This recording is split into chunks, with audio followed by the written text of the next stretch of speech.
Hello, this is your favorite USAHS librarian. Today we're presenting an overview of using Excel with Microsoft Copilot.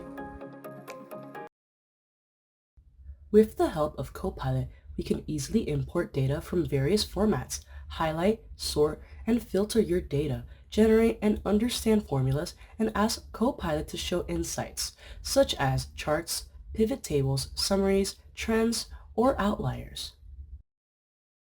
To use Copilot with Excel, launch the Copilot application. You can ask Copilot to compile data to whatever you see fit. With your USAHS account, you have access to Copilot Chat Basic.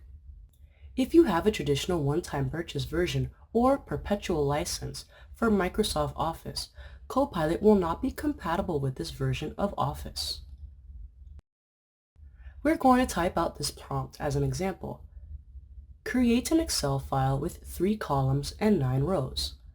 The first header will be campus, the second header will be state, and the third header will be year.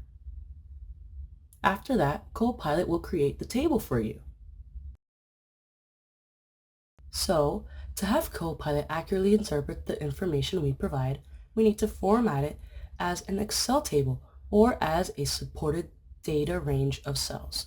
To format data as a table, select the cell or range in the data.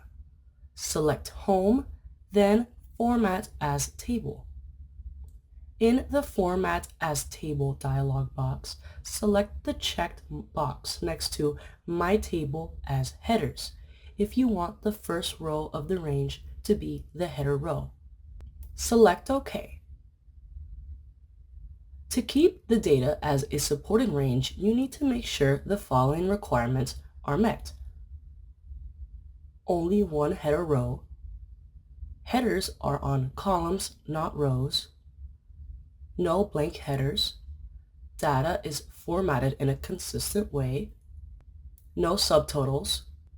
No empty rows or columns. And no merged cells. You can click on the navigation panel. There you can create new chats with Copilot.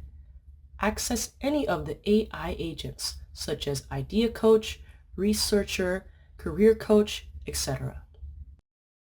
You can also add AI agents from the navigation panel. You can also go back and look at any previous chat you had. To delete a chat you created, simply hover over the chat with your mouse until you see 3 dots on the right-hand side. You can click the Delete button to delete the chat. As always, thank you for tuning in, and don't be afraid to reach out to me and the other librarians directly at library@usa.edu if you have any more questions.